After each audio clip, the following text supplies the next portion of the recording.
Lalo THR here. What's going down, everybody? Hope you're doing fantastic. I'm doing good. I've been very busy. Got a lot of stuff going on, a lot of plans, a lot of little tricks up my sleeve. But of course, I got to come back to the highlight reel to discuss some pro wrestling and, of course, to talk a little boxing as well from time to time. But first and foremost, before I begin the festivities, I just want to say a prayer, send good energy, send condolences, send respect to the people of the Middle East on both sides of the conflict, because a loss of life is tragic no matter where it comes from, no matter who, it's a sad day and age, man, when, conflicts like this are still going down and, disputes and tragedies prevail in such a modern time where we're supposed to be technologically advanced and have all this technology and all this bullshit, but we're still, getting into conflicts like this. So I want to give a shout out to Palestine, to Israel, to Ukraine, all the places right now, man, that are in turmoil, all the conflicts around the world. It's a shame. It's a shame that these kind of things still happen. So yeah, man, I just want to pay my respects in that regard. God bless everybody that's going through those terrible events across the pond and beyond. But speaking of the controversies, MJF, Juice Robinson, they're in some hot water right now over an over a purported perceived anti-Semitic angle on Dynamite. Obviously, this is an angle that was spurred on from MJF's promos about being bullied as a Jewish youth, and classmates or whatever hitting him with a roll of quarters. It's a Jewish stereotype that Jewish people, they like money and they're money obsessed and this and that, and and then, of course, classmates bullying him, throwing quarters at him and shit. That's I just as an aside here, obviously I'm not Jewish. I'm a Mexican American. I go, I've gone through my own little stereotypes and racial slurs and stuff like that. But let me just say, that's an odd one. Like, that's really weird. Like, where the fuck did that stereotype come from? That Jewish people are money grubbing, they love money, or I don't know what the stereotype is supposed to be. Because, I mean, if that's the case, I'm pretty sure I'm Jewish then, too. Because I love me some money. I mean, y'all could stereotype me like that because I love me some money. I wouldn't say I'm obsessed with it necessarily, but when I'm broke, I am. When I'm broke, I'm obsessed with money. But then when I have money, I'm back to normal, I guess. But nah, man, that's a very strange stereotype. But anyway, I digress. MJF has mentioned that in two separate promos, and then it all comes to a head at this past Wednesday night Dynamite during the Tuesday Night Wars, with Juice Robinson pulling out a roll of quarters with MJF's name on it, Friedman, which again let the controversy run amok because Friedman, being a very, very dominant Jewish surname, there's a lot of Jewish dudes with the last name Friedman. You know what I mean? And they put Friedman on a roll of quarters, did Juice Robinson, and said, this is specially made for you and I'm going to hit you with it. And of course, MJF went crazy, stormed off stage. And this is during a time when Israel was attacked by a terrorist group, terrorist organization. They're already labeling it, Israel's version of 9/11. That's how serious it is. There's some people out there that don't quite realize how catastrophic and how big and bad this really is. And I mean that in a bad way, because bad nowadays has a good connotation to it, but I mean this is really, really bad, like in a legit bad way. And a lot of people don't seem to comprehend. They're not grasping the magnitude of this. Kind of like it's like the 9/11 of the Middle East, but in Israel, and man, I honestly don't know how to attack this because listen, man. There's no way I can sit here and say that this is just wrestling, and it's a wrestling angle, and when there's people losing their lives right now as I speak into my dumbass phone's microphone, trying to do this podcast, a wannabe content creator here. There's people actually dying over there right now. So was it in poor taste? Yes, it was. Any way you slice it, it was in poor taste. And in AEW, I don't know who signed off on that angle, or on that promo, on that little promo. I don't know who signed off on it. MJF obviously signed off on it because he would come out and tweet about it, and say that this is part of the story, and he's representing the Jewish community, and he's gonna make things right, and this and that. And I listen, man. I applaud that, and I applaud that. MJF and Juice Robinson and Jay White and them, they're trying to create something. They're trying to pull you in and hit you where it hurts. They're trying to strike a chord with you. But see, the problem is the timing. You know what I mean? It's like if, it's like in 2001, September 11th, right after 9/11, you had I don't know, I'm trying to think of a good example. Let's say right after 9/11, 2011, let's say Hulk Hogan was already part of WWE, and then the Iron Sheik makes a return. And, it says he's gonna, hijack a plane with Hulk Hogan in it. You know what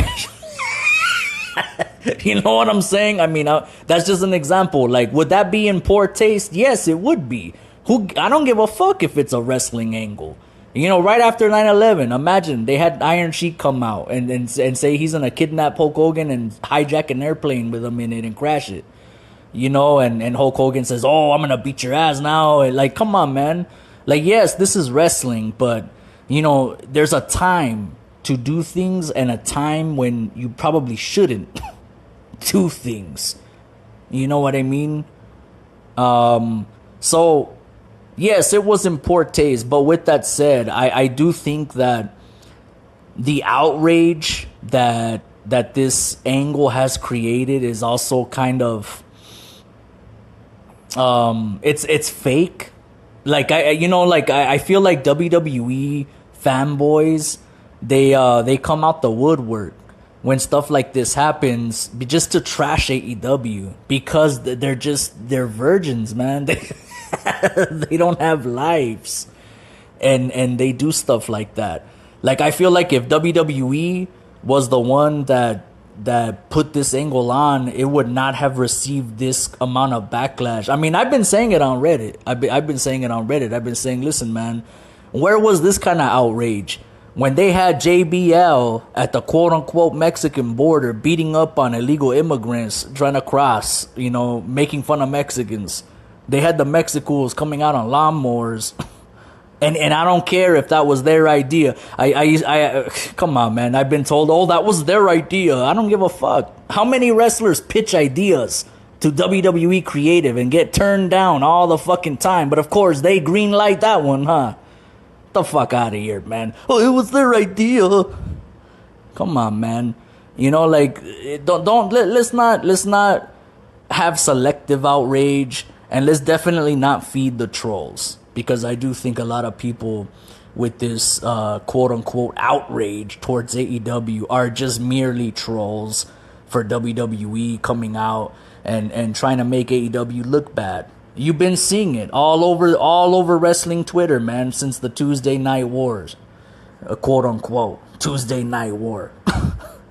Fucking WWE put Undertaker, John Cena, Cody Rhodes, Rhea Ripley, and they couldn't even pop $1 million. And they're celebrating this big victory, right? Come on, man. But anyway, yeah, man. So, like I said, that's how I'm gonna attack this controversy. Like I said, my opinion is just, it was in poor taste because of the timing. I'll say that. It was in poor taste because of the timing. But on the flip side, I do think that a lot of the outrage, quote unquote, is fake. There's actually legitimate Jewish American fans of AEW who watched it and didn't have a problem with it. Shout out to them. They've been on Reddit talking about it. And this is just another example, man, of take everything you see on the internet with a grain of salt. Because some people that are supposedly offended by this aren't really offended. They're just trying to trash AEW. But I do concede that there is a time and a place to do stuff like this. But let's not act like MJF didn't mention this long before this stuff is going on, over there in Israel, the war and everything. Let's not pretend that MJF hasn't brought this up, about being bullied for being Jewish and stuff like that. That's been a character arc for him. It's been a storyline beat for him. And that's what's making him charming as a babyface, because he has shown vulnerability. And that's how this is all tying together. So, that's pretty much all I gotta say about that. So Jade Cargill exits stage left out of AEW.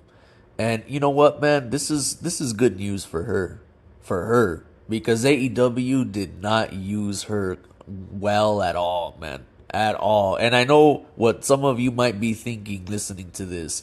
Are you kidding me? AEW didn't use Jade Cargill well. Dude, they made her undefeated. They gave her the Goldberg treatment. It means absolutely nothing if they never capitalized on her streak. I hear pundits say, oh, Jade Cargill never did anything with the TBS title. No. AEW Creative never did anything for Jade Cargill and the TBS title. There's so many things they could have done with her. They could have done a champion versus champion with Jade Cargill taking on somebody that was the women's champion. They could have put her in a lot of creative storylines that could have elevated her way better than just having her beat a bunch of jabronis, a bunch of jabronettes every single week on Rampage, and Dynamite. There's so much more they could have done with her. That's not how you get someone over, just having them beat a bunch of nobodies every single week for 2 years. That is not how you get somebody over. If it worked for Goldberg because he's smashing through people and then he wins the title off of Hulk Hogan. He won the U.S. title, then he won the world title off of Hulk Hogan. Of course, Goldberg got over massively. And WCW didn't have anybody like Goldberg at that time. He was a young stud coming up in a world full of a bunch of veterans and stables like NWO and Sting, Crow Sting going solo dolo as a veteran. Goldberg was a young stud smashing through people and then winning the big one. Jade Cargill never won the big one. The TBS title, yeah, it was practically made for her. But again, what good is it if they don't elevate it? If they don't elevate her? She was never going to get anywhere just smashing through nobodies every single week for 2 years straight. That's ridiculous, man. Come on. So WWE are going to make her a massive fucking star, man. I'm telling you right now. Jade Cargill, she is money. I've been said it from the beginning. Well, I had criticism on her in the beginning. I'm not going to lie. I'm not going to forget. I would criticize her. I remember I had an episode where I said she seems like instead of getting better, she's actually getting worse. Well, she's gotten better since then. She actually legit has gotten better. And more so, I just feel like her potential was never reached. And WWE, they're going to polish her real good. Because, see, that's what WWE does the best, is they know how to, kind of disable somebody's weaknesses and instead highlight their positives and then polish them and then put all this, bells and whistles behind them and money and investment and make them into huge stars. And, I could see Jade Cargill, I could see her not only wrestling, but I could see her crossing over into Hollywood, like doing movies, commercials, ads, like being a ambassador for a major brand of some sort. Like she's money, man. I really think so. So this is fantastic news for Jade Cargill, but this is terrible news for AEW.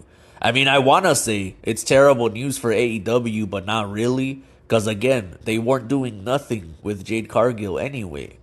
You know, and by trying to push her, they actually what's the word I'm looking, like, they devalued her in actuality by having her continue to just beat a bunch of jabronettes every week, a bunch of nobodies every single week. It meant nothing and never meant a thing.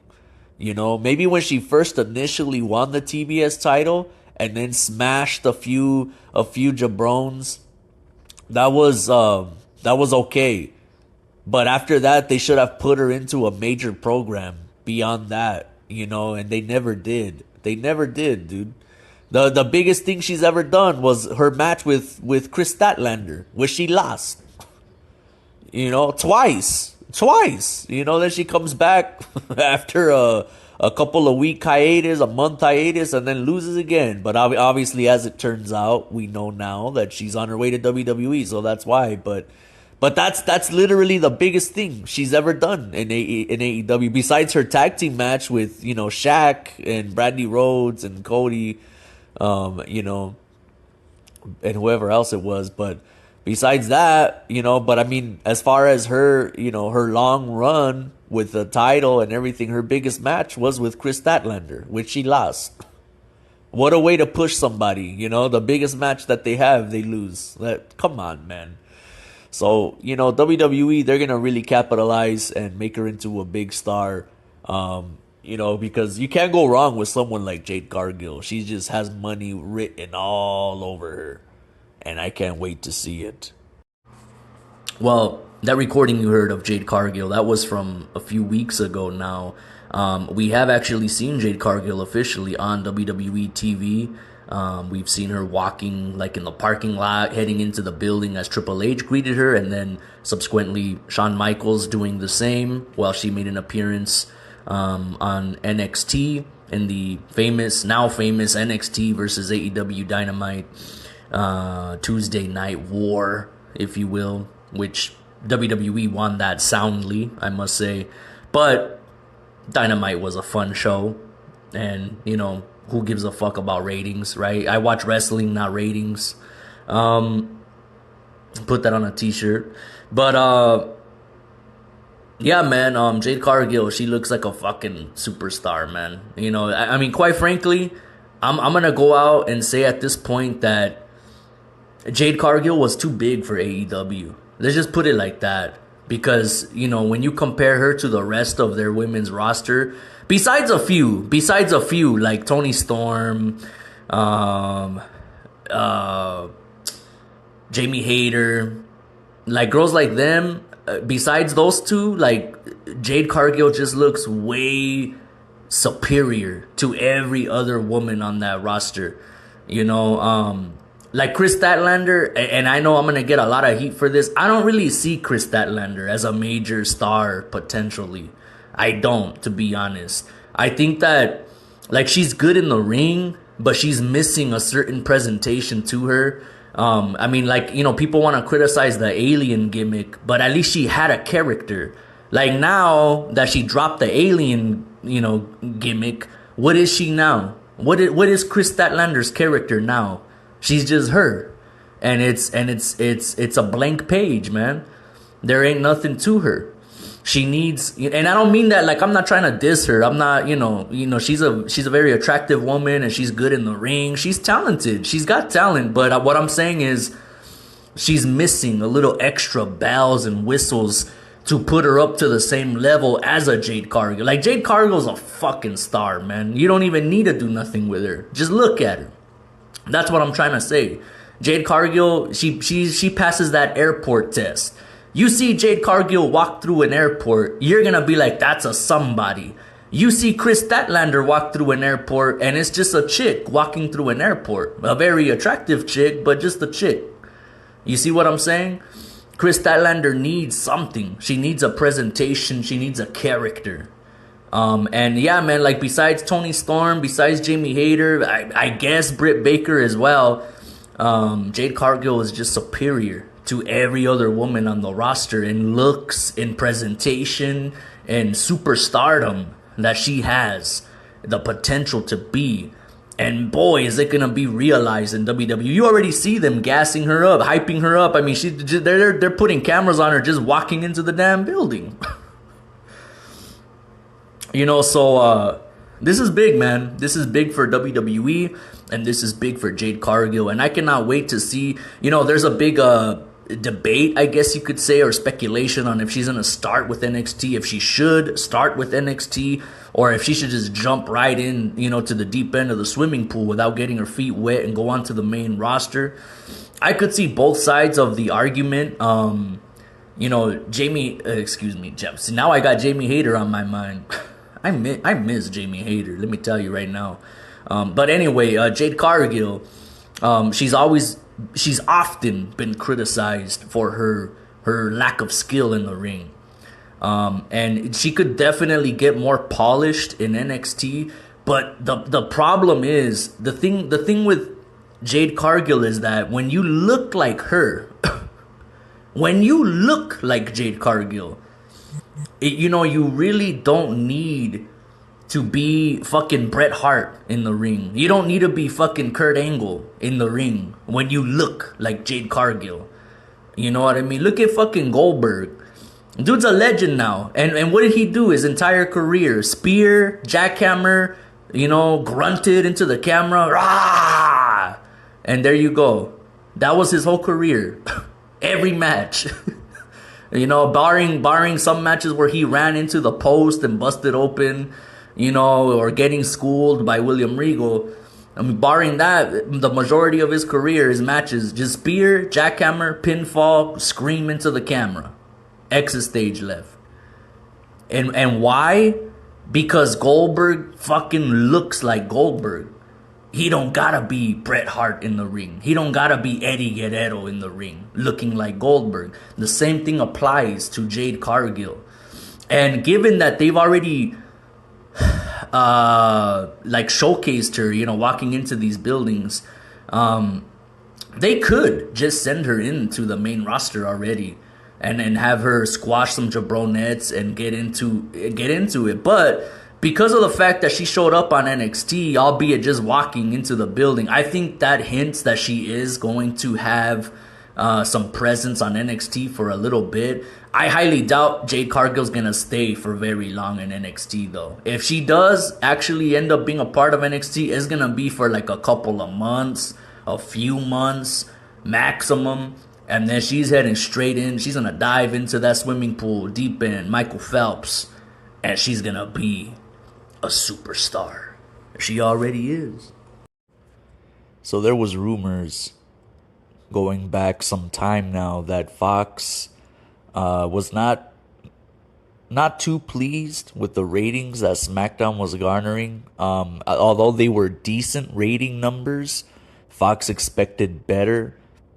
And consequently, the rumors also would say that Fox was probably most likely not going to renew SmackDown. And so WWE would need to find another home for SmackDown.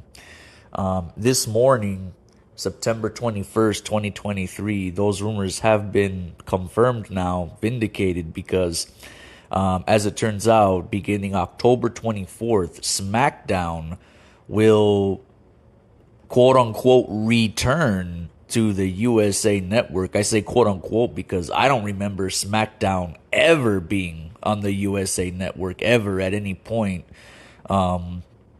Perhaps I smoked a little too much weed when I was younger. I don't remember SmackDown ever being on the USA Network. I only remember Raw and, of course, NXT these days.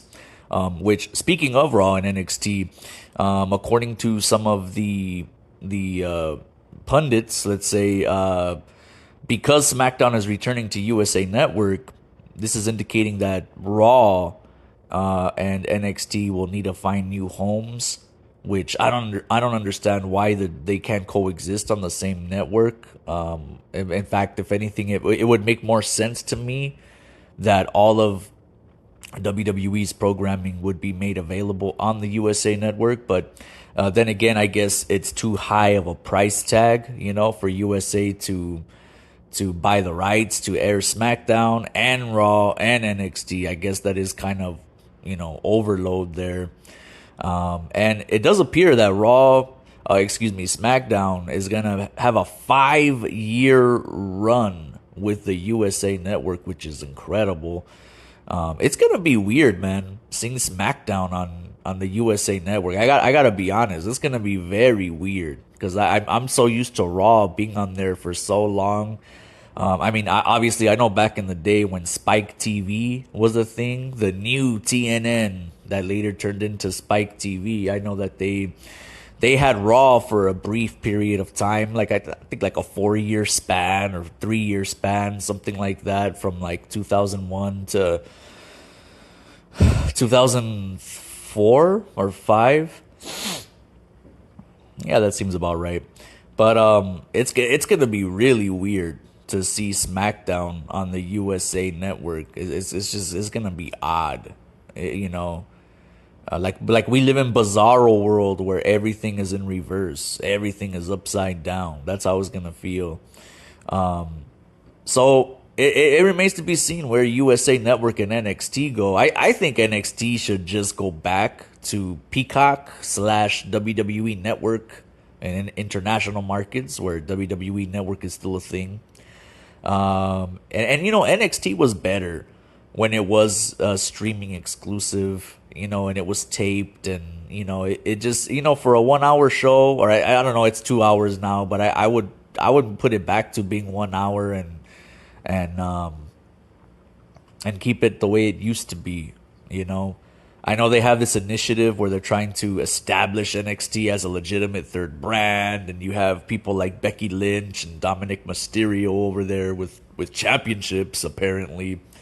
I think that's good for Dom, but for Becky, she has no business winning NXT titles. I mean, come on, man. That's supposed to be a developmental. But, again, if they're trying to establish it as a legit third brand, I guess the move makes sense.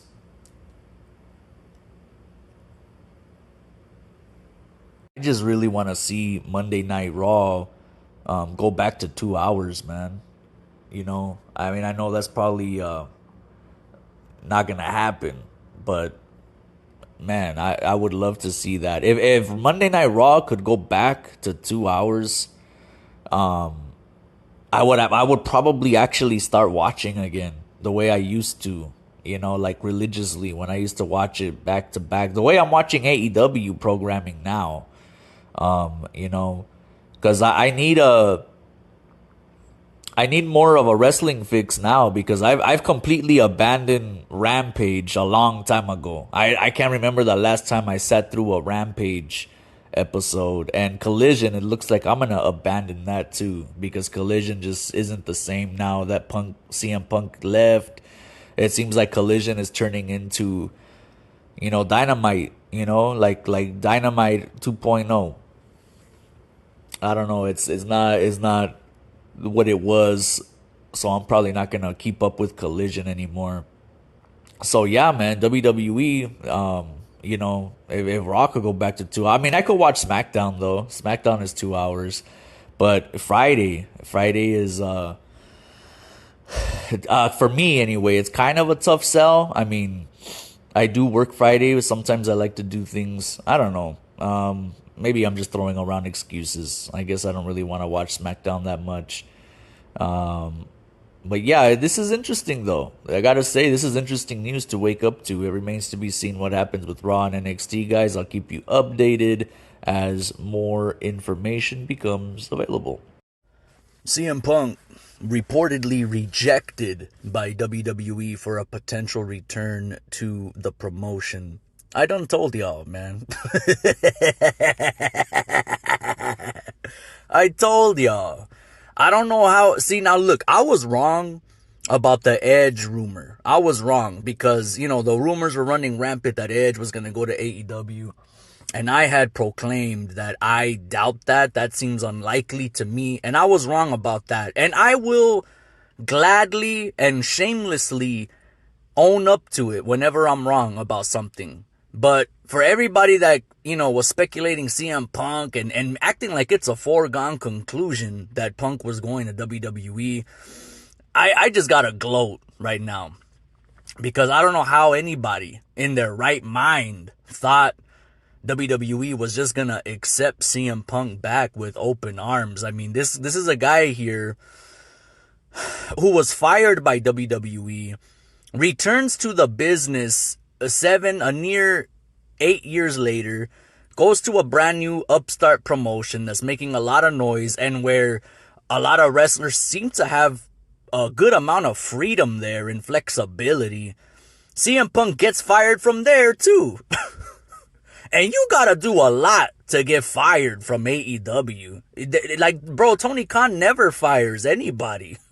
He just, usually waits for their contracts to expire. But when's the last time you seen Tony Khan, let somebody go? You know what I mean? Before their contract even expires. So CM Punk got fired from a company that don't even fire people. and y'all thought that WWE was just gonna bring him back just so they could rub it in AEW's face? Bro, this is a business, man. That's the thing that these pundits need to get through their heads. That, yeah, I know the wrestling industry is very different from other businesses. I understand that. But at the end of the day, it's still a fucking business. You know what I mean? WWE, they're not gonna play games. Oh, we're gonna put CM Punk on TV and let him trash AEW. It doesn't work that way, bro. This is a business, and you want to talk about business, WWE right now is like the hottest wrestling product right now. They're just doing everything right. They're firing on all cylinders. Bro, if Raw could go back to being 2 hours, I would be watching Raw every week. But I don't, because that's just too much for me. 3 hour long Raw, and SmackDown hasn't really been interesting to me. I think I subconsciously kind of look down on SmackDown because it's still implanted in my brain that SmackDown is the B show. Even though I know it hasn't been the B show for several years now. It's really the A show now. But yeah, man, WWE doesn't need CM Punk. Bottom line, they have humongous draws like Roman Reigns, and others. LA Knight is getting louder pops than Roman is right now. I mean, there's a lot going on in WWE. They don't need Punk, and given the controversies of this guy, they don't need his energy. You feel me? They don't need his vibe and his energy. So yeah, man, I just had to rub it. I just have to gloat a little bit because I don't know how anybody, now it's coming out that WWE rejected CM Punk. Told you. I've said that, of course, things can change. That there might not be any internal interest in Punk at the moment, but of course, that can change in the future. And that's pretty much it, man. That's all I'm going to get into as far as CM Punk being rejected from the WWE. I want to go ahead and talk about the NXT AEW Dynamite Tuesday night war that popped off. They're gloating. WWE fanboys and the like are gloating over this quote-unquote epic victory, this landslide victory. I mean, they're I don't know what word to use, but they're painting it out to be like if AEW got slaughtered. The numbers were WWE NXT did like 900K and AEW Dynamite did 600K. Now, at face value, yeah, that looks like a pretty big victory for WWE. But to me, this is actually an L for WWE. Let me explain. You mean to tell me that WWE put Cody Rhodes, Rhea Ripley, John freaking Cena, and The Undertaker on the same show and they couldn't pop $1 million? Bro, that's an L. How is any WWE fanboy celebrating that? Y'all had the fucking Undertaker and John Cena on the same show, and y'all couldn't pop 1 million. How are you celebrating that? That's what I want to know. Because to me, that's an L. That's an L. Because AEW is a young ass company that's been around 4 years, and they drew 600,000 on a night that they don't even come on Tuesdays. So of course there is a sector of fans who may or may not have known that AEW was on Tuesday. You got little Timmy and Billy that go to sleep early, and they didn't catch on the press conference on the media scrum Tony Khan announcing on his birthday Title Tuesday Dynamite would take place on a Tuesday night instead of Wednesday. Of course, it wasn't put on Tuesday because of the fact that it was Tony Khan's birthday. That's just coincidental. I read that they put it there because of a hockey game or something like that. Some kind of either hockey or baseball. We got all these sporting events going down right now. My wife is a big Dodgers fan. I never got into baseball or football, to be honest. At least not American football. I'm a soccer fan. I'm a real football fan. But like American football, never been into. I got into basketball when I was a little kid. Lakers, of course, Lakers. Although when I was a kid, I was a huge Michael Jordan mark. So even though I'm a little kid that grew up in LA, I would rock my Chicago Bulls number 23. But anyway, I digress. That's an L for WWE. If you ask me, that's an L. That they couldn't pop 1 million going head to head against AEW. It's so funny because I just going off on another tangent. I listened to Reality of Wrestling, Booker T, the Hall of Fame podcast. And it's so funny to me because Booker T and his co-host Brad Gilmore, they had a little wager, like a $10 bet or something like that. Booker T said, I bet that NXT is gonna pop 1.3 million, and I think Brad Gilmore said that they would do 1.2 million or something like that. And it's funny to me because they're both wrong. They're both wrong. NXT couldn't pop 1 million, and they did 900K. Come on, man, that's a fucking L. And beyond that, let me just say this tribalism stuff. I have two perspectives on it. Like a part of me, like the older person in me, wants to shit on it because, like, guys, wrestling is wrestling. Who gives a fuck about the initials? Who cares? Wrestling is wrestling. Shit, I'll sit down and watch MLW. I don't give a fuck. I'll watch Major League Wrestling, dog. I remember MLW, like, in the late 2010s, early 2020s, they were putting on, like, right before the pandemic hit, they were putting on some solid ass shows, man. MLW was. Shit, I'll watch MLW. I'll watch some Lucha Libre. I'll watch The Crash. You know what I mean? I'll even watch Impact. I'm a wrestling fan at the end of the day. I mainly cover AEW. Just because, to be quite honest and to be quite frank, AEW is really the only wrestling product that just piques my interest, and it has for the last several years. WWE, they're doing good stuff right now. Don't get me wrong. WWE is firing on all cylinders right now, but the problem with WWE is that their content is just long and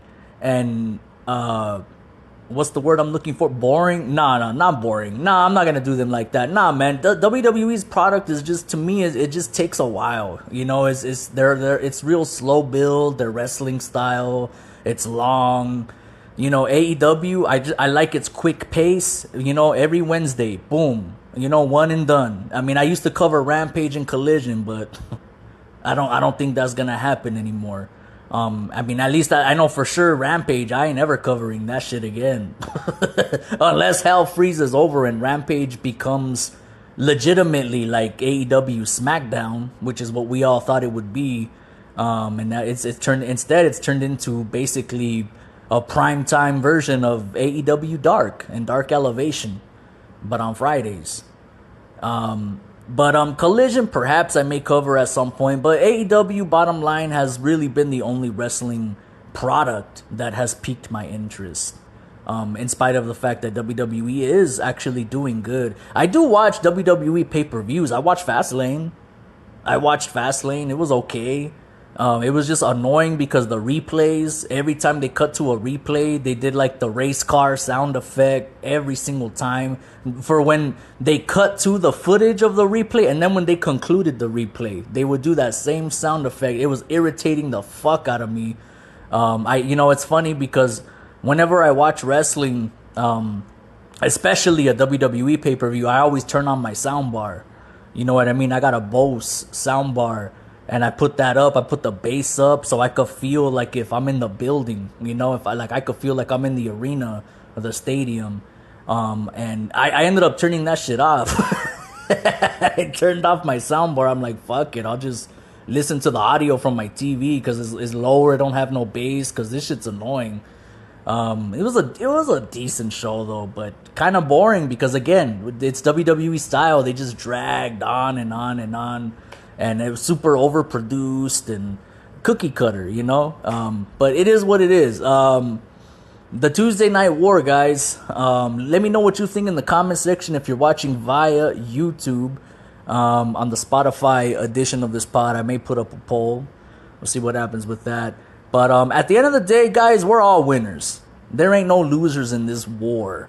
No matter how many WWE fanboys want to, gas up WWE for cracking 900K when they had Cena and Taker on the same show, while AEW cracked 600K. It is what it is. We're all winners at the end of the day. This is kind of reminiscent of the Monday Night Wars, kinda, sorta. Which makes me happy because I grew up in that time and I was one of those kids changing the channels from Raw and Nitro. So it was a special time, it really was.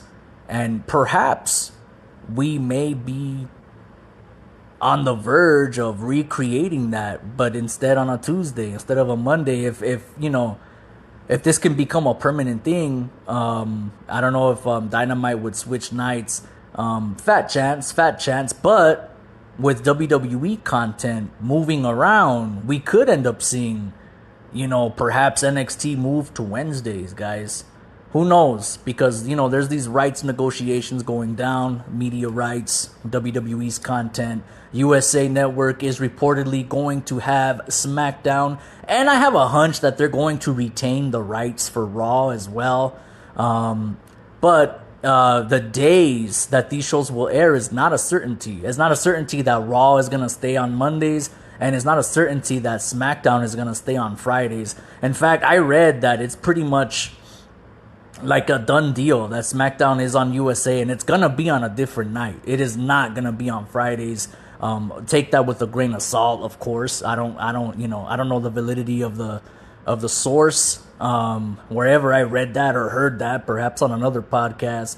Yeah, man, it would be kind of cool if this would happen consistently, to be quite honest, because competition breeds quality. You know what I mean? It's just a fact. Apple wouldn't be Apple without Microsoft. Coca-Cola wouldn't be Coca-Cola without Pepsi. You know what I'm saying? Like PlayStation wouldn't be PlayStation without Microsoft, without Xbox. I mean, I don't know. But you get what I'm saying, man. Competition breeds quality. And we're all winners at the end of the day in the so-called Tuesday Night War. Alright, so let's get it out of the way now. The biggest story in wrestling right now is Edge making his debut for AEW, coming in, doing a run-in on his brother, quote-unquote, Christian Cage. Clearly best friends in real life. Christian Cage was about to do a concerto on Sting, the icon, and Edge comes out. There's a video package played for him. Some guy, kind of ambiguous. You don't see his face. He goes into a muscle car, drives. It looks as though he's heading to it actually looked like Wembley Stadium or some kind of big stadium where fireworks were going off. Then he drives away from it. I don't know what this is symbolic for. I was kind of thinking maybe it's symbolic that Edge was supposed to be at Wembley, maybe, or because the rumors were that he was gonna show up at Wembley, but he didn't, so that's why he drives away from it in the video. I don't know. You can make your own speculation. I have no idea. I'm just piecing together things that aren't there, I guess. But Edge, man, yeah, well the guy in the video. Then he pulls up. He gets out the car, closes it. The video goes black, cuts away, and then we hear that famous song by Alter Bridge, man. On this day, I see clearly. And it's funny because on Reddit, I actually joked around and I put in all caps, I said, "You think you know him." Like right before the match with Christian Cage started. I put that, and I was just joking because everybody was anticipating Edge to show up. You know, and I know I said that I don't think Edge is going to AEW. I know I said that, but the way Wrestle Dream was booked, they made it way obvious that he was going to show up by making Christian Cage the main event with Darby Allin and all of the fuckery. And that match, I mean, listen, the whole show overall was really good. That match was overbooked, in my opinion, vastly overbooked. And when Edge came out, I wasn't surprised anymore because they made it very obvious that he was coming, the way it was booked. But with that said, you know what? I know I predicted Edge not to go to AEW. I know I'll eat crow. I don't mind. You know what I mean? That's what these kids these days need to learn. They need to learn how to enjoy eating crow because it's okay to be wrong. It's okay to make predictions incorrect. You know what I mean? I thought Jermel, Charlo, and Canelo was gonna be competitive. It was not. It was a one-sided ass fight. It's okay to be wrong. You know what I mean? Edge is here. And listen, man, my nipples got hard. I'm not gonna lie, man. My dick got hard, bro. I got excited. I marked. I mean, Edge is a staple of my childhood as well. And, you know, it's going to be cool to see him and Christian go at it, man. That's going to be the main thing. Maybe, perhaps we could see Edge and Chris Jericho do business again. Perhaps Edge MJF. I mean, there's a few things that Edge could do in AEW. You know, so I'll go ahead and eat crow and go back on my word where I said I don't think Edge would be a good fit in AEW, blah blah blah. And you know, I'm happy he's here though. Now I have a change of heart seeing him make his entrance, and the presentation was good. Even his pyro when he did, you know, his signature pose on the ramp and the pyro went off, like that was the best pyro in the whole show, man. Like, you know, that pyro was reminiscent of WWE's pyro. It was loud. It had some bass to it. I don't know. I can't explain it, but even the pyro was better than all the other pyro on the whole show. So it's gonna be cool to see Edge, man. Like I said, him and Christian, that's the main thing that I'm looking forward to. I can't wait to see that. And we have seen it. At least we've seen Edge and Christian share a ring together, opposite sides, with microphones in hand. And we heard the "Go fuck yourself" heard around the world. Christian Cage is a fucking savage. You know, that's the first thing I want to get out. You know, I really love how they're not rushing into an Edge versus Christian matchup, because that's big. That is monster. That's a match right there that could headline Wembley. Unfortunately, or Grand Slam too. Grand Slam, any stadium show, because that match is big enough for a stadium. And it's unfortunate that pretty much the stadium shows that they run passed already. Obviously, All In August, and Grand Slam. I don't even remember when Grand Slam was. But you get my drift, man.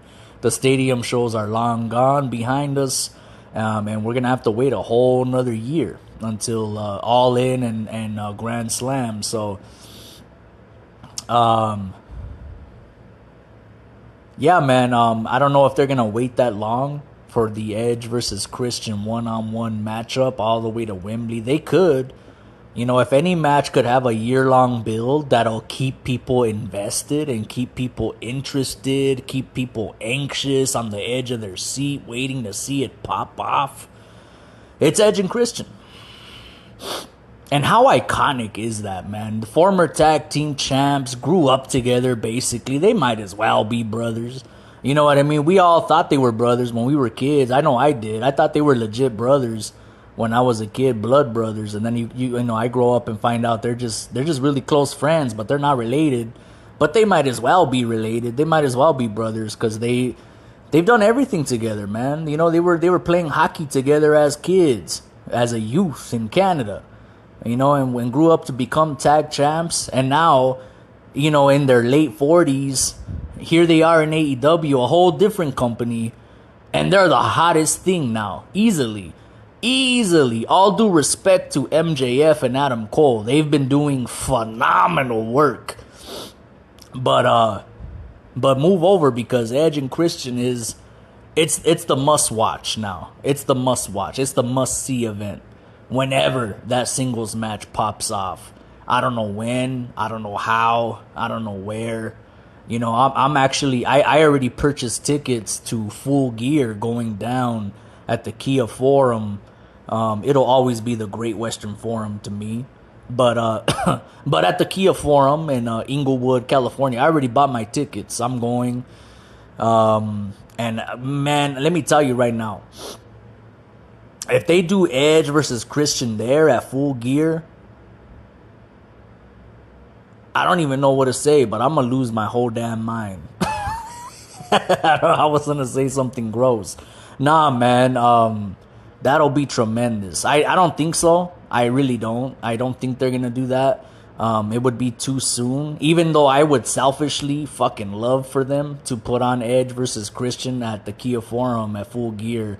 As a, you know, as somebody, you know, like a neutral, let's say, like, you know, whether I'm going or not going, I would say, as a fan of pro wrestling and of storytelling, I think it's far too soon to put that match on. We gotta let this feud simmer a little bit. You know, they gotta put it in the pot and add a little garlic, add a little onion powder, add a little Goya. You know what I'm saying? Add a little cebolla, add a little olive oil, extra virgin. Let it simmer a little bit. Let it simmer, baby. Let it marinate. Let it marinate. You know, let the juices flow. You know, because this is special. This is something that's special.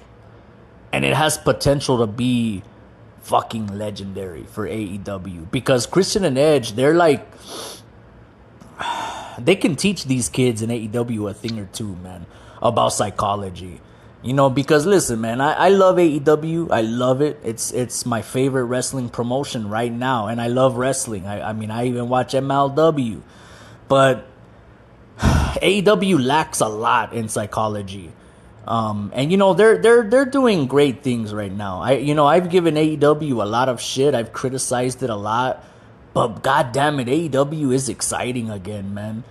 You know, it seems really like as soon as CM Punk left, it's like if Tony Khan got that kick in the ass and said, you know what, I gotta fire on all cylinders because I just lost my top dollar. I just lost my golden goose.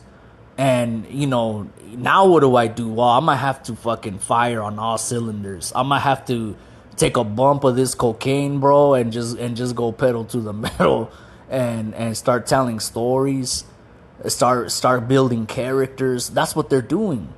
They got some crazy character development. Look at Toni Storm, bro. Timeless Toni Storm. She is just phenomenal right now. She's killing it. She's crushing.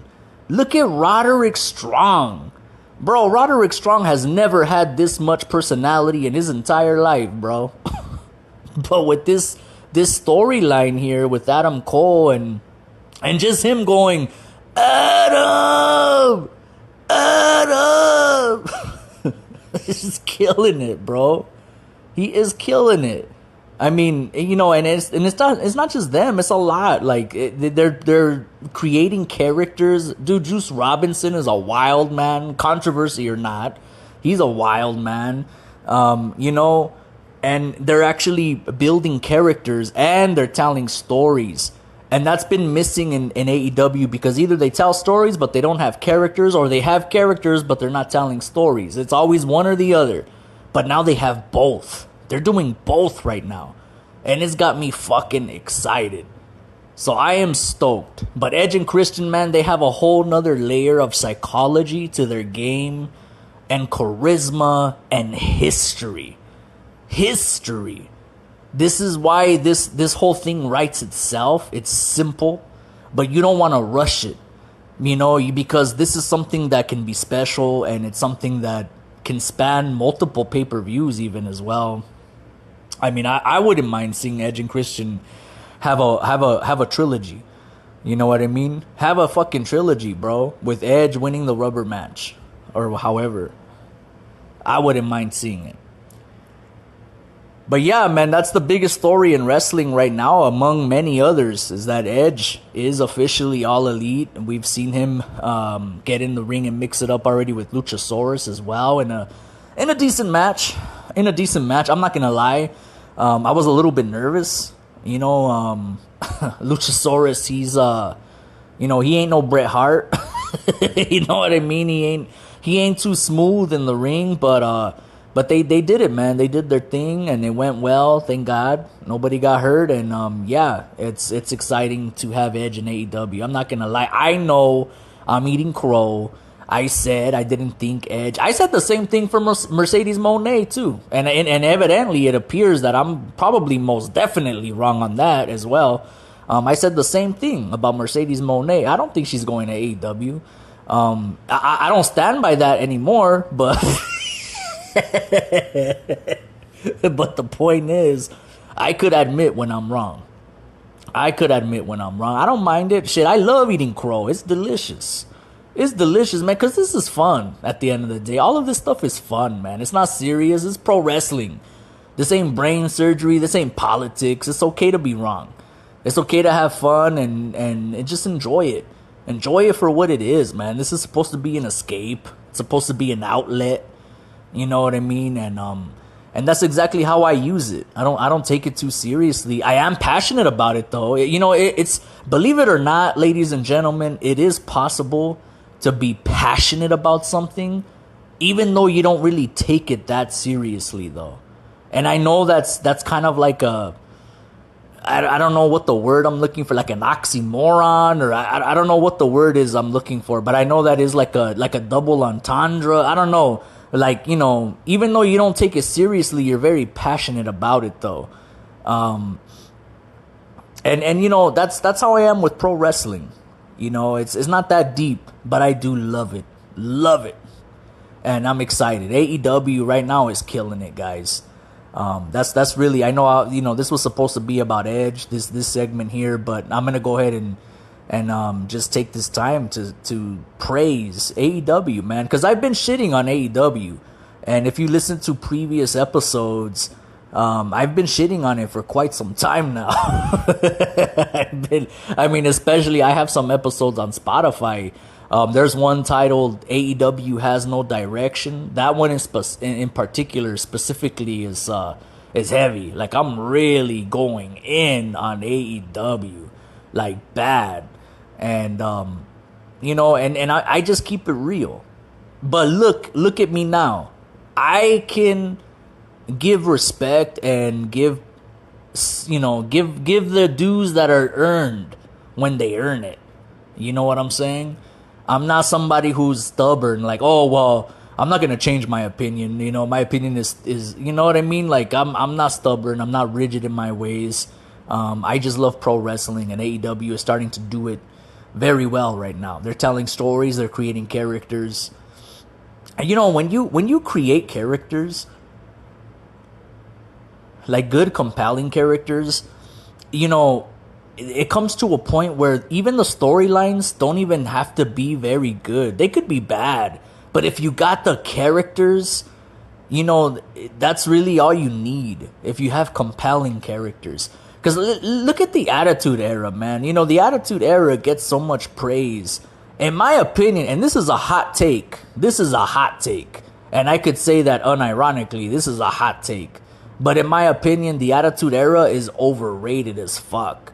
And I'm going to tell you why. The Attitude Era is overrated because the in-ring work took a backseat to wacky-ass storylines that wouldn't get over today. Not because, oh, it's a different climate today. Not even because of that, but because it'd be looked at as fucking corny today.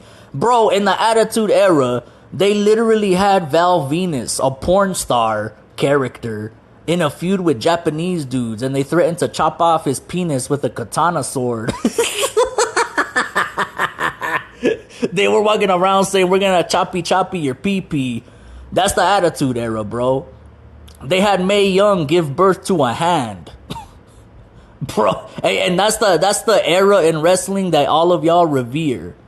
Get the fuck out of here, bro. The Attitude Era was mad overrated. But here's the thing that the Attitude Era did have. It had fucking compelling characters. They had pretty shitty storylines. Let's be real. Come on, guys. Let's be real. There was a lot of shitty storylines during the Attitude Era. But what made it work is the fucking characters. Fucking Stone Cold Steve Austin. The Rattlesnake. The toughest son of a bitch on the planet. The Rock. The most electrifying man on the planet. Triple H, the Game. The Cerebral Assassin. I'm even fucking Rikishi and Too Cool were over. Get the fuck out of here. You know what I mean? Because they all had character. Look at Godfather, bro. Godfather. That was Papa Shango, bro. Just a few years ago. That was Papa Shango. But as the Godfather, he was like the smoothest character on the whole television show. Attitude Era worked because it had compelling characters. Let's not pretend that the storylines during the Attitude Era were all fucking, you know, Oscar nominees. You know what I'm saying? Like, they could win an award. They could win an Oscar nomination. No, they're not gonna win no Academy Awards. You know what I mean? And that's what AEW now is starting to learn, is that when you develop compelling characters, you could have shitty storylines, but if you have compelling characters, you're doing something right, and you could make it work. You know, as opposed to if you have good storylines but shitty characters that nobody cares about. It's like, okay, you know what I mean? So that's what's making me super excited for AEW right now. Compelling characters. You love to see it. Alright, guys, before I get on out of here, I'm going to bring back Talkin Boxin yet again, because we got David Benavidez, the Mexican Monster, taking on Demetrius Boo Boo Andrade, going down November, I believe. And so I'm labeling this fight a dangerous fight for David Benavidez. And I know what you're thinking. If you're a boxing fan, you're probably thinking to yourself, how is this a dangerous fight for David Benavidez? I mean, Demetrius Andrade don't got no punching power. Dude has like over 35 fights, almost 40 fights, and 19 knockouts. He's got no punching power. How is this a dangerous fight for Benavidez? Well, let me elaborate. What I mean by dangerous is, this fight to me is a fight where Benavidez must look impressive. Because this is a fight that basically, in no uncertain terms, that this is kind of, you know, a number one contendership, if you will, to fight Canelo. You know, a number one contendership into the Canelo sweepstakes. And, you know, if this ends up being a stinker of a fight, which it could be, to be quite honest, it could very well be, because, you know, on Benavidez' fight with Caleb Plant left a lot of questions, more questions than answers.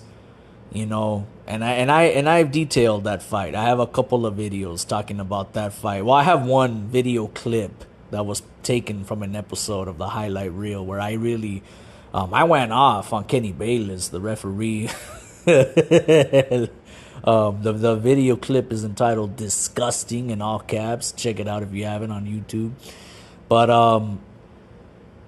yeah, man, Benavidez didn't impress nobody with that fight. Let's just put it like that. He didn't impress nobody in that fight.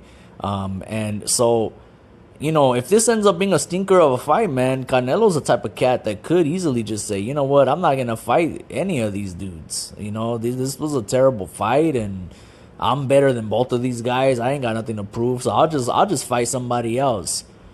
So this is put up or shut up for Benavidez. He needs to really, you know, put an exclamation mark down by winning this fight in entertaining fashion. Let's put it like that. You know, even if he doesn't get the knockout, it better be more entertaining than his fight with Caleb Plant, let me tell you. Because that fight was insufferable. But, I mean, part of it wasn't Benavidez's fault. Part of it wasn't. Like I said, I went off on Kenny Bayless, the ref. Caleb Plant was just trying to hug all night. And you already know Demetrius is going to probably utilize the same tactic. And I just hope to God Bro, if I'm David Benavidez, I'm going to put it in my contract that Kenny Bayless cannot ref my matches anymore. Kenny Bayless is banned from all of my fights. That's what I would put if I was David Benavidez, bro. That was fucking awful. Awful.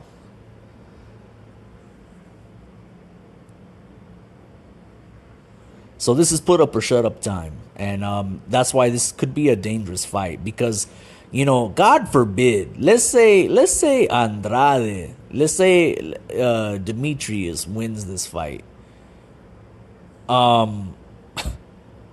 This is really gonna, I mean, not only is this gonna, you know, send Benavidez way back down the ladder, but this could potentially be like a career ender for him if he loses. And the reason I say that is because he's already one of the most avoided fighters in the game already. A lot of fighters have ducked him. A lot of fighters don't want to fight him. But then you have a couple of uninspired, kind of boring performances, and then let's say he loses, you know, which is not out of the realm of possibility.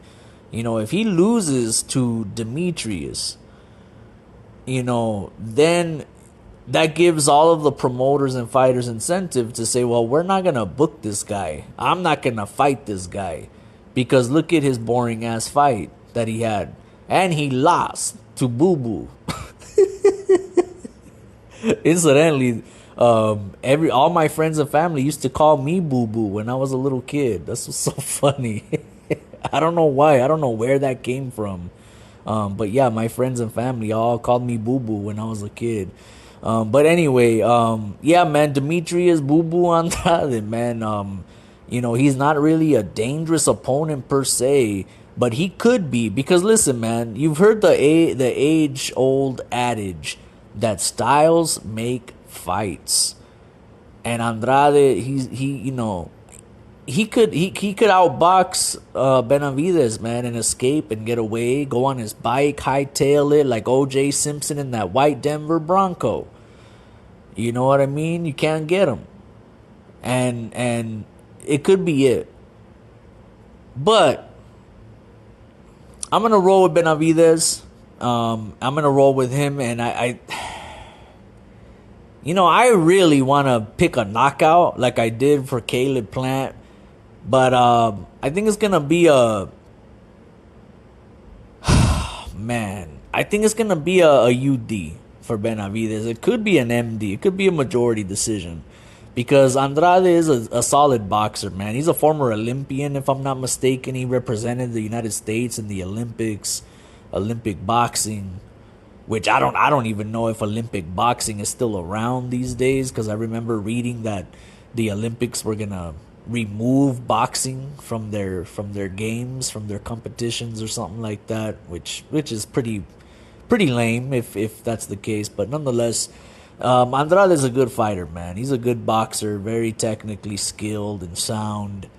So this could end up being a close fight. But I'm gonna pick David Benavidez with a unanimous decision, and I hope, I pray that Benavidez looks good, looks better in this fight than he did against Caleb Plant. This is a dangerous fight. You know, you go from one slick, technical boxer to another one. You know what I mean? Come on, man. Like, you know, I feel like I don't know who his manager is. I don't know who his team is, his promoter, his matchmaker, but they should have booked him in a fight with somebody who comes forward, man, and throws bombs and actually tries to fight, you know, not just pity pat and run around, skippity pat and run around. You know what I mean? Floyd Mayweather status. Like, nobody wants to watch that shit, man. Come on. You know, and you know, Benavidez is kind of flat-footed, bro. Kind of. Because he's a big dude, he's lengthy, and he just tries to throw bombs. You put him in there with a fighter who is slick and quick and technical and smooth and could slip all them punches and run around, skippity pat and run around. That's a recipe for disaster for a fighter like Benavidez, man. I don't know who his matchmaker was, but they really, you go from Caleb Plant to Demetrius Andrade. Come on, man. That does not seem like a very smart matchmaking to me, quite frankly. I don't know. Maybe, I don't know the title belt situation. Maybe it's a situation where Demetrius is his mandatory, you know, by the sanctioning body, whether it's the WBC, WBO, WBA, whatever, and you know, Benavidez obviously doesn't want to vacate the title, so he's going to fight as mandatory. I don't know if it's a situation like that, but either way, it's stupid, man. I think this is a bad fight. But hopefully they prove me wrong. I am picking Benavidez, not just because I think he's going to win, but because I'm rooting for him. I like Benavidez. I think he's an exciting Mexican-American fighter, man. And he could do big things with Canelo if that fight happens. I think him and Canelo could be a passing of the torch bout, with Canelo passing the torch to David. But we'll have to wait and see. Only time will tell. Ladies and gentlemen, I want to thank you very much for joining me on the highlight reel. Lalo THR. You can follow me on the Twitter and X at Lalo_THR. That's LALO_THR. No Hollywood reporter. This is the highlight reel, baby. We've been doing it big since 2019. Tip your waitresses, y'all. Tip your Lyft drivers. And as I always say, live life on cruise control. Because sometimes you get farther when you take it slow. Mouch.